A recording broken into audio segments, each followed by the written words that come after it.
The doctor's hands were trembling. I noticed it immediately. Not the subtle kind of tremor from too much caffeine, but a distinct, visible shake that seemed to originate from a place of deep-seated dread.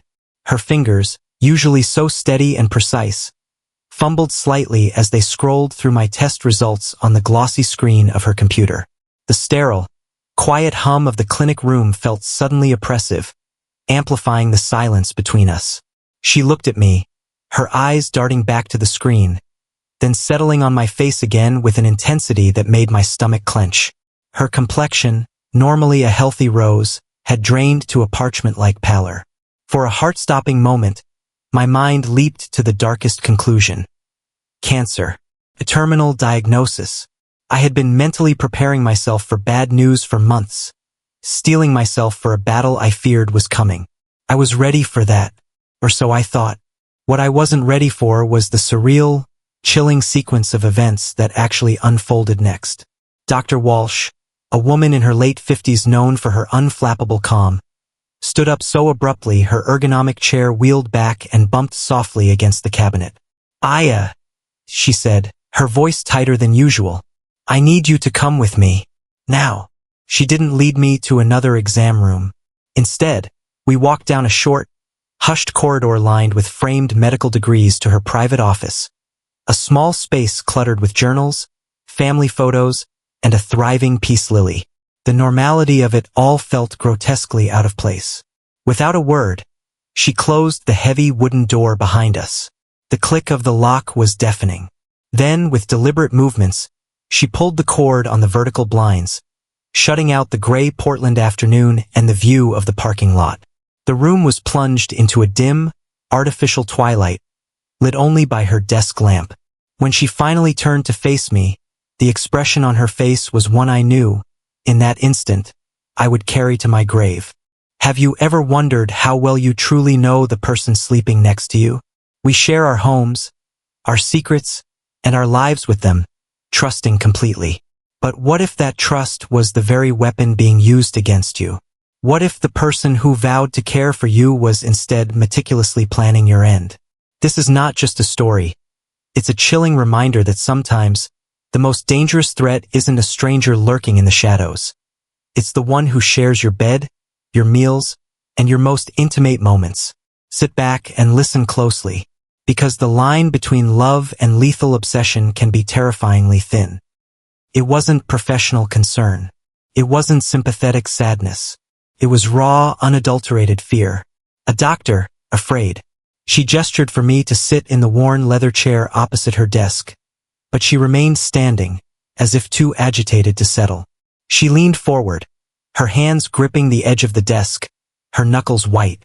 "Aya," she began, her voice dropping to a whisper so low I had to strain to hear it. It was the kind of whisper reserved for confessing a terrible secret. "What I am about to tell you is of the utmost seriousness. You need to listen very carefully, and you need to do exactly as I say." I nodded, my throat too dry to speak. My heart was a frantic bird trapped in the cage of my ribs. "You need to leave your house today," she said, each word measured and heavy. "Do not pack a suitcase. Do not tell your husband. Do not change anything about your daily routine until you are safely out of that environment. Do you understand?" The words didn't compute. "Leave my house? Don't tell Glenn?" It sounded like dialogue from a bad thriller. "Dr. Walsh, I don't... What's going on? What did the test show?" Instead of answering directly, she slowly turned her computer monitor toward me. On the screen was my comprehensive blood panel. Her finger, still trembling slightly, pointed to a specific line item among the dense rows of data. "Elevated arsenic levels," she said flatly. "Significantly elevated. Not acute poisoning, this isn't from a single large dose. These levels are consistent with chronic, low-dose exposure over a period of several months. Someone has been administering arsenic to you, Aya." Slowly, methodically, the world tipped on its axis. The air left my lungs in a silent rush. Arsenic. The word echoed in the hollowed-out space of my mind. It was an ancient poison, a thing of Victorian novels and historical dramas, Not something that happened to a 31-year-old senior accountant from Portland in the 21st century. My blood didn't run cold, seemed to boil, then freeze, then evaporate altogether. A violent, visceral heat flashed through me, followed by a numbness so profound I felt detached from my own body. I'm Aye Carnes. I'm 31 years old. I work as a senior accountant at a mid-size firm in downtown Portland, Oregon. A job built on order, logic, and tangible proof. I've been married for 4 years to Glenn Reeves, a successful and charming pharmaceutical sales representative. And for the past 5 months, I have felt like I was slowly, inexorably disintegrating. Chapter 2. The Slow Unraveling. It started not with a bang, but with a pervasive, soul-deep fatigue. This wasn't the regular tiredness after a long week or a poor night's sleep. This was an exhaustion that felt cellular, a weight that pressed down on my bones and clouded my thoughts. I'd stand in front of my closet and forget what I was looking for. I'd blank on my own phone number, my PIN, the name of a client I'd spoken to that morning. My mind, once sharp and reliable, had become a sieve. Then came the nausea, a constant low-grade roiling in my stomach, a persistent seasickness on dry land. Food lost its appeal. The smell of Glenn's morning coffee, which I used to love, would now send me retching to the bathroom. My hair, my thick, chestnut-brown hair that had always been my pride, began to fall out in alarming clumps. I'd find nests of it on my pillow, tangled in the shower drain, clinging to the bristles of my brush. Each handful was a silent scream. The brain fog grew thicker. I couldn't concentrate on spreadsheets. Numbers would swim and blur. I'd lose my train of thought mid-sentence. Conversations from the day before became elusive fragments. My joints ached with a dull, persistent throb. I was 31, in what should have been the prime of my life, yet I felt ancient, frail, and utterly broken. I became a fixture in waiting rooms. Over 5 months, I saw 3 different doctors. A general practitioner blamed stress and modern life. Suggesting meditation apps. An internist diagnosed borderline anemia and prescribed iron supplements that churned my stomach. An endocrinologist hinted delicately at the possibility of anxiety, of my body manifesting psychological unrest. They ran tests, blood work, thyroid panels, vitamin checks. The results always came back inconclusive, with minor anomalies easily dismissed. I was sent home each time with bottles of vitamins, platitudes about self-care, and a growing, terrifying sense that I was a ghost in my own life, fading away while everyone around me shrugged. I even started to blame myself. Maybe it was turning 30. Maybe my body was just giving up. Apparently, the welcome to your 30s package does not include arsenic poisoning. That's more of a your husband is a psychopath bonus feature. And through it all, there was Glenn, my devoted, caring, picture-perfect husband. Glenn took me to every single appointment. He sat in those sterile waiting rooms, holding my hand, his grip firm and reassuring. He asked the doctors detailed, intelligent questions, his brow furrowed in concentration. He took notes on his phone about my symptoms, about medication suggestions, about follow-up tests. He was the model of supportive partnership. The nurses adored him. One receptionist, an older woman with kind eyes, had leaned over her desk and whispered to me, "You hang on to that one, honey. You don't find men like that every day." I believed her. I believed all of it. In my weakened, foggy state, his constant presence was my anchor. He was my caretaker, my advocate, my rock. The guilt I felt for being such a burden was only mitigated by the overwhelming gratitude for his unwavering love. Now, sitting in Dr. Walsh's dim office, that entire narrative shattered into a million jagged pieces. The anchor was not holding me steady. It was dragging me down into the depths. Dr. Walsh began asking questions in that same urgent whisper.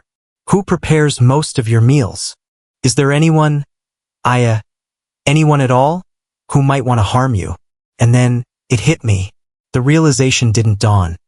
It crashed over me like a tsunami, violent and total, washing away the last remnants of my old life. The smoothies. Glenn had started making me a protein smoothie every single morning, almost exactly 5 months ago. right when the first tendrils of fatigue had begun to curl around me. He said he was worried about my nutrition, that I was picking at my food, that I needed a concentrated boost of energy to start my day. "Let me take care of this for you," he'd said, his blue eyes full of tender concern.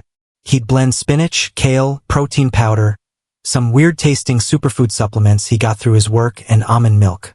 The result was a thick, murky green concoction that tasted awful, like someone had blended lawn clippings with virtuous intentions. I had grimaced at the first sip. He'd laughed, a warm, affectionate sound. "It's an acquired taste, honey, but it's good for you, for us." I drank it, every single morning, because my husband made it with love. He'd stand there, watching me take the first few sips, a soft smile on his lips, before kissing my forehead and heading out for work. Except it wasn't love. It was arsenic. Dr. Walsh confirmed my silent horror. "A pharmaceutical sales representative," she mused, her voice grim. "He would have a fundamental understanding of biochemistry, of dosages, of pharmacokinetics, how substances interact with the human body. He wouldn't need to search shady internet forums. The knowledge is part of his profession. The doses in your system, they're carefully calculated. Sublethal. Designed to make you chronically, mysteriously ill. Not to kill you quickly. He wanted your decline to look natural. A tragic young wife wasting away from some elusive, undiagnosable syndrome. And he would be the heartbroken, devoted widower, left with the sympathy and the..." She trailed off, but the implication hung in the air. The life insurance. The thought surfaced ugly and clear. I thought of all those doctor's appointments. Glenn, holding my hand, performing concern with Oscar-worthy sincerity for every medical professional we encountered. He wasn't supporting me through an illness. He was curating it. He was establishing a rock-solid alibi, building a documented history of being the desperate husband trying everything to save his beloved wife. He was weaving his lie into the very fabric of my medical records. Dr. Walsh gave me explicit, step-by-step instructions, writing a few things down on a prescription pad and sliding it to me, her personal email and a name, Detective Maria Reyes. "Do not change your behavior at home. Do not let him know you suspect anything. Do not suddenly stop drinking the smoothies. He will notice. Your first priority is to contact this detective. Use my email. I am concerned he may have access to your shared accounts." I walked out of that clinic on legs that felt like they were made of wet sand. The late afternoon light seemed too bright, too normal. My phone buzzed in my purse. A text from Glenn. "How did the appointment go, honey? I made your favorite dinner. Lasagna. Can't wait to see you. Love you." I stared at those glowing words on the screen. Love you. This man. This man I had married 4 years ago in a sun-dappled garden, surrounded by friends and family. This man I had built a home with, shared my dreams with, trusted with my vulnerabilities, my body, my life. He was in our house right now, probably setting the table, humming along to the radio, a picture of domestic bliss. He was waiting for me with dinner, with a smile, and with another deadly smoothie already planned for tomorrow morning. The dissonance was so profound it triggered a near-physical nausea. I had to go home. I had to walk through that front door, smell the garlic bread, look into his eyes, and pretend. I had to sit across from him at our reclaimed wood dining table and eat his lasagna. I had to kiss him goodnight and let him wrap his arms around me in our bed. I had to perform normalcy while the man I called my husband was patiently, deliberately, poisonously ending my life. My fingers trembled as I typed a reply, mirroring his false affection. "On my way. Can't wait to see you too." Then I got into my car, locked the doors, and screamed. A raw, guttural, silent scream that tore from my throat until it was scraped bare. I pounded the steering wheel until my palms hurt. The storm of rage, betrayal, and terror left me shaking and empty. But in that emptiness, a new resolve began to crystallize. Cold, hard, and sharp as a diamond. Chapter 3. The Performance. I walked through my front door that evening with a smile plastered on my face and murder in my heart. Not his murder, my survival. But to survive, I had to become the actress of my life, playing the role of a dying wife with flawless precision. Glenn was in the kitchen, his back to me, stirring the rich, red sauce for the lasagna. The familiar, comforting scent of tomatoes, basil, and browned beef filled the air, a cruel parody of comfort. He turned, and that warm, caring smile I'd fallen in love with years ago lit up his face. "Hey you," he said, coming over to kiss my cheek. "How are you feeling? How was it?" I let my shoulders slump a little, injecting a practiced weariness into my voice. "Tired. Always tired. The doctor said it's probably just a more persistent anemia. Nothing to panic about, but she wants me on some new, stronger supplements." I recited the lie smoothly, looking at him through what I hoped were convincingly dull eyes. He nodded, his expression the perfect mix of concern and relief. "Well, that's something, at least. We'll get you on those supplements right away. I did some research on high-quality iron and B-complex brands last night. Always the problem solver.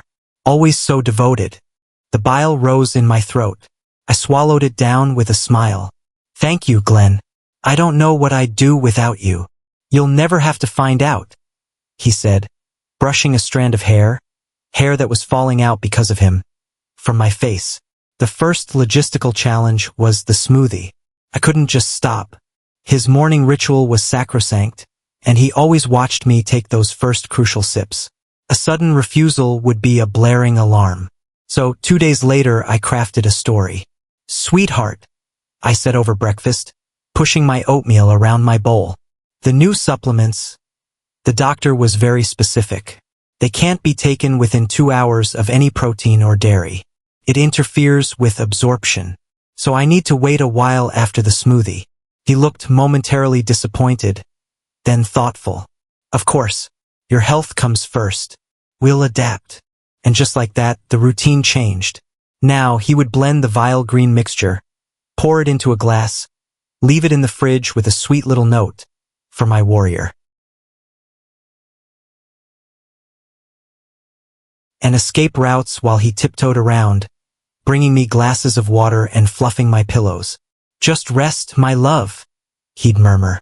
"Save your strength." The man deserved an Oscar, or a prison cell. He was about to get one of them.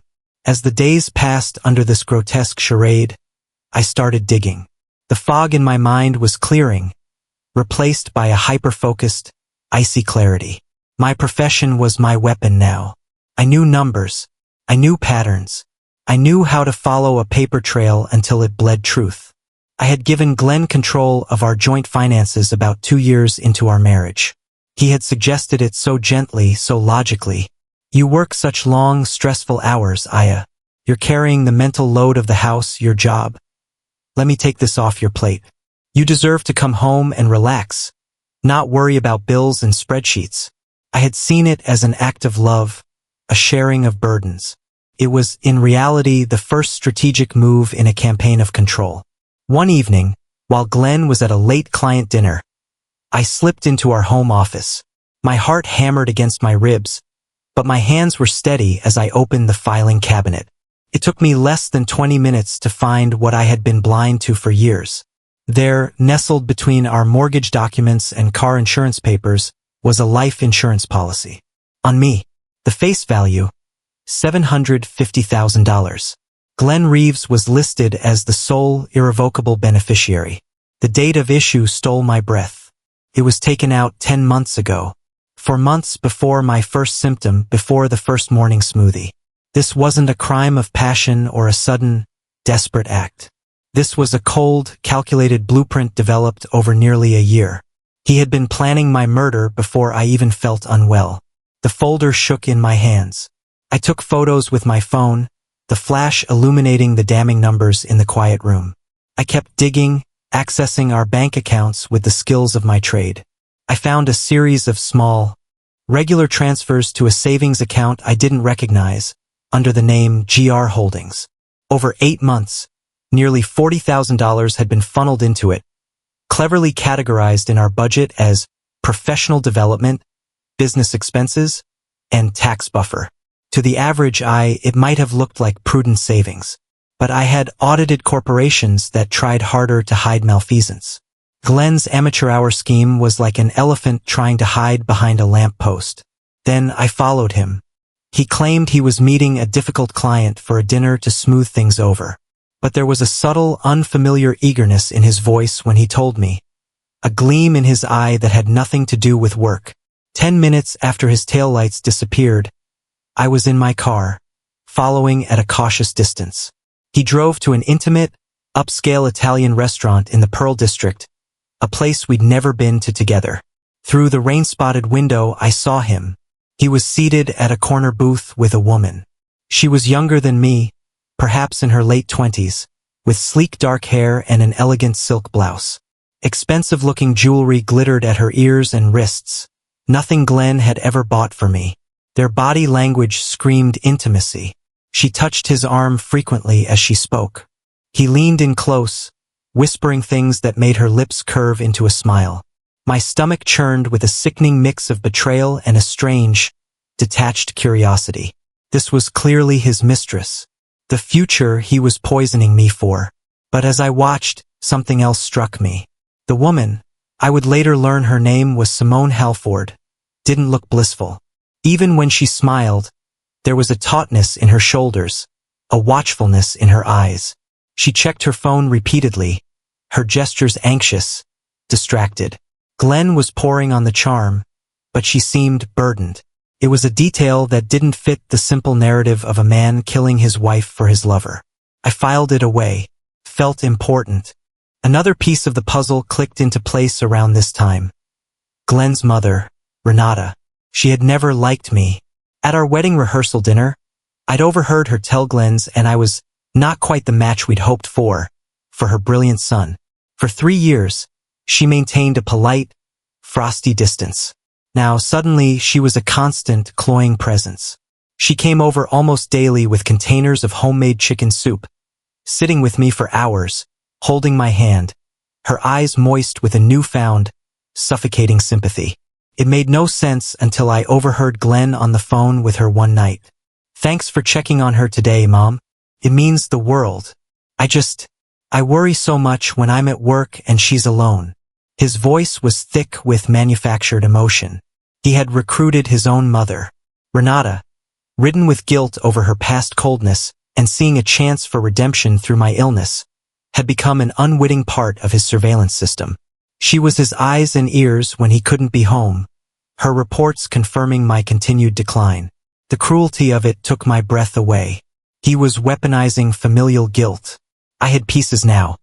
A poisoning husband, a massive insurance policy, hidden money, a tense mistress, and a mother-in-law turned unknowing spy.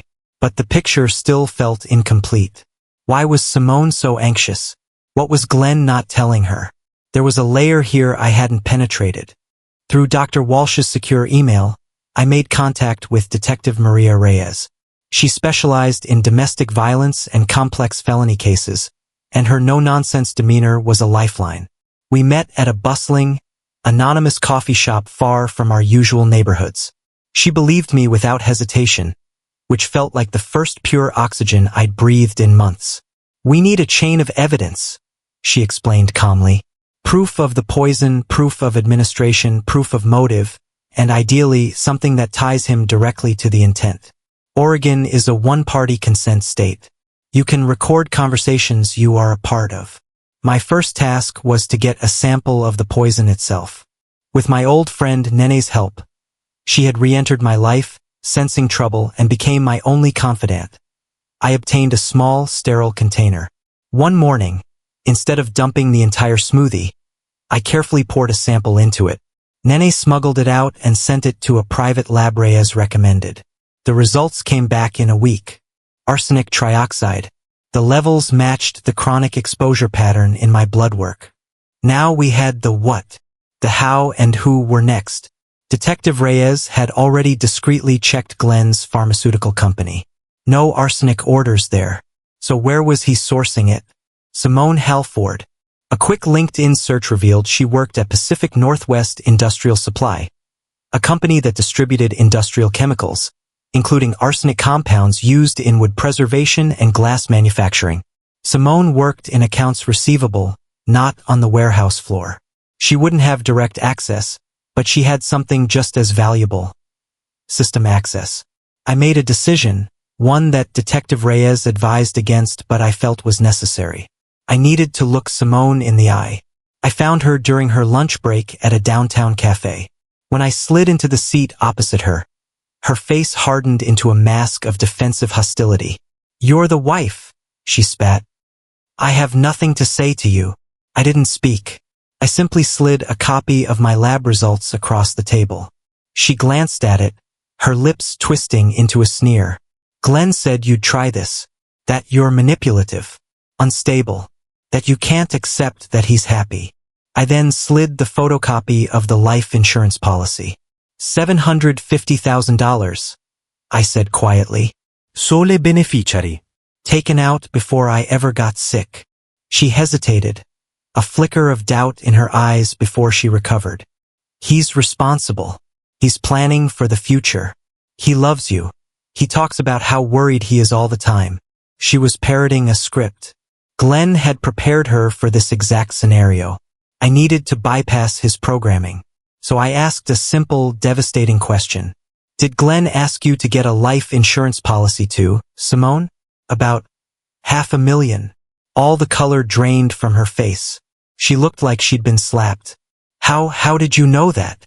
"Let me guess," I continued, my voice soft but relentless. "He told you it was for your future together. Commitment.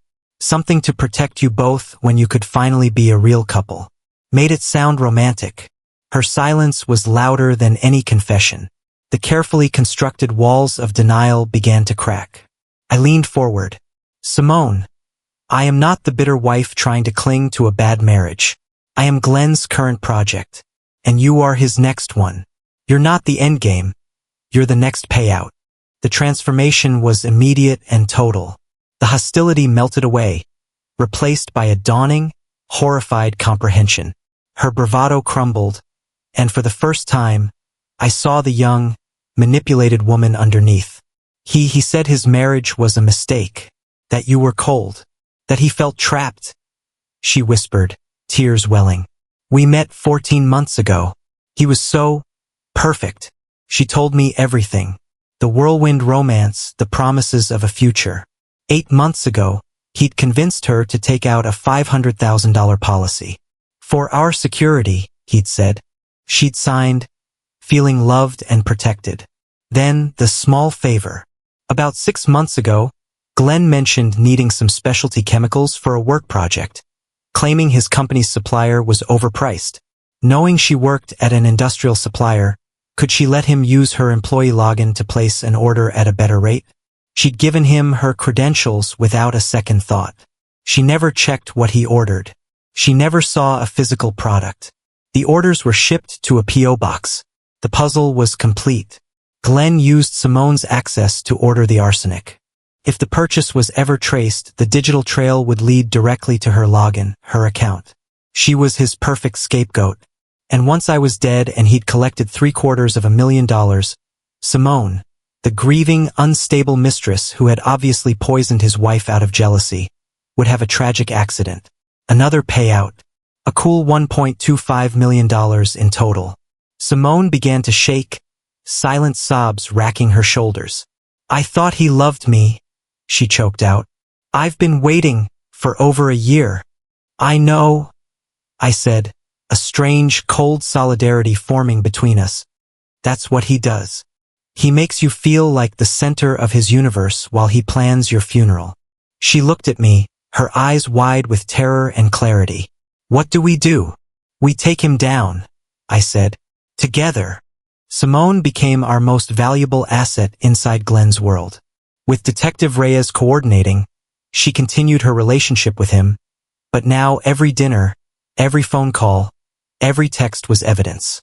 Oregon's one-party consent law meant her recordings were admissible. The recordings were the most chilling part. Hearing Glenn's voice, so familiar and yet now a stranger's, discuss my impending death with calm, almost clinical detachment. "Once Aya's situation resolves itself, it won't be much longer now," We'll finally be able to stop hiding. He spoke of my death as a foregone conclusion, a logistical hurdle to be cleared on the path to his perfect life. There was no malice, no rage, just a sociopathic efficiency that was far more terrifying. Meanwhile, at home, my performance reached new heights. I was the perfect, fading wife. Thank you for taking such good care of me. I told him one night, my voice a weak thread. I don't know what I'd do without you. The words were ash in my mouth. He kissed my forehead, his lips cool and dry. You'll never have to, my love, he whispered back, the lie wrapping around me like a shroud. Detective Reyes wanted one final piece. Something from Glenn directly to me, demonstrating his knowledge and comfort with the financial motive. A confession was unlikely, but we could establish intent. I agreed to wear a wire. Nene helped me secure the tiny device, her hands steady while mine trembled. Think about something boring, she advised. Tax codes, spreadsheet formulas. It was the best advice I'd ever gotten. That evening, I staged a moment of clarity amidst my weakness. Glenn, I began, my voice frail. If I don't get better, I want to make sure you're taken care of. The life insurance, our savings, I want you to have everything. I need to know you'll be okay. His face arranged itself into perfect, sorrowful concern. Don't talk like that, honey. You're going to beat this. But I pressed. The policy, the $750,000. That's enough for you to start fresh. To build a new life. He took my hand, his grip firm. I'll take care of everything, he said softly, his eyes holding mine. I always do. It wasn't a confession. But it wasn't a denial. A truly innocent man would have refused to entertain the thought, would have insisted on my recovery. Glenn simply accepted the premise of my death as a practical matter to be managed.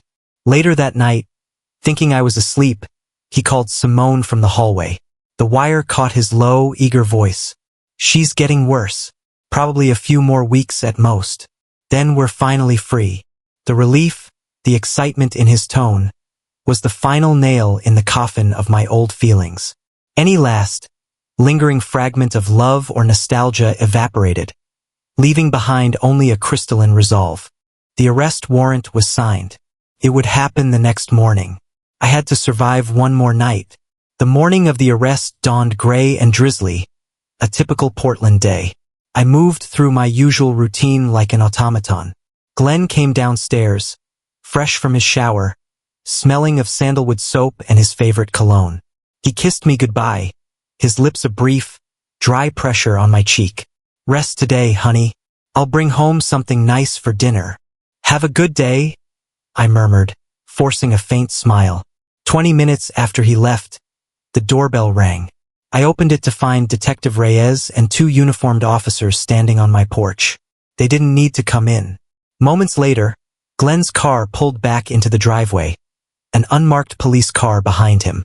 He got out, confusion on his face, which quickly shifted to calculation as he saw the officers at the door, then to a blank, terrifying emptiness when he saw me standing there, holding my coffee cup, not pretending to be weak anymore.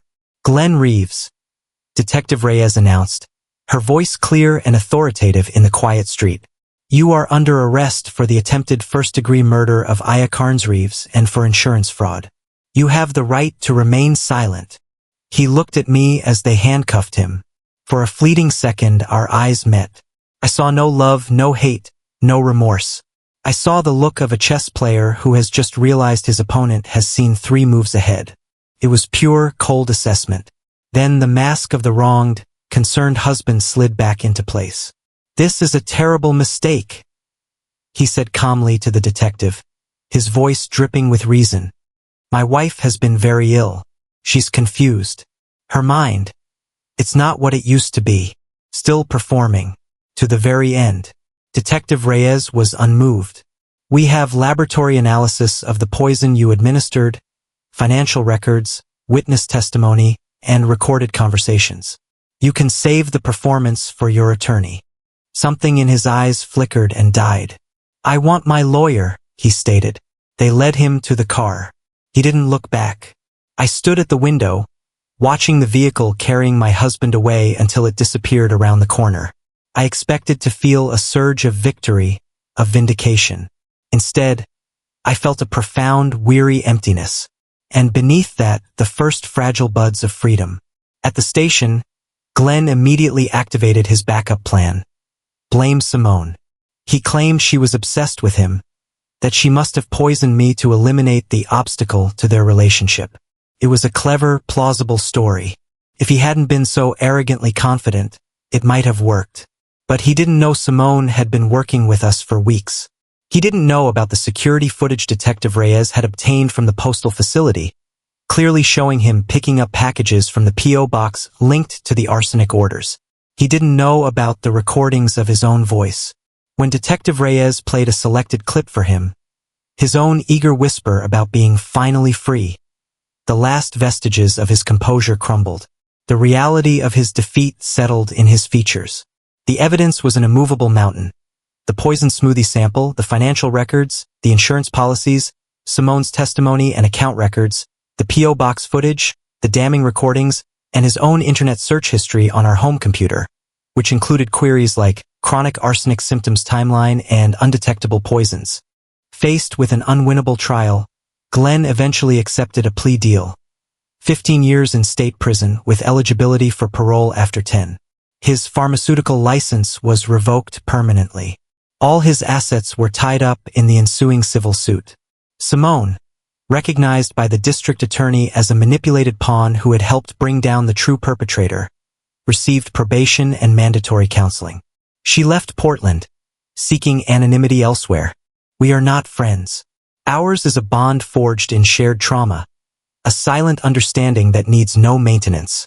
Telling Renata was a special kind of agony.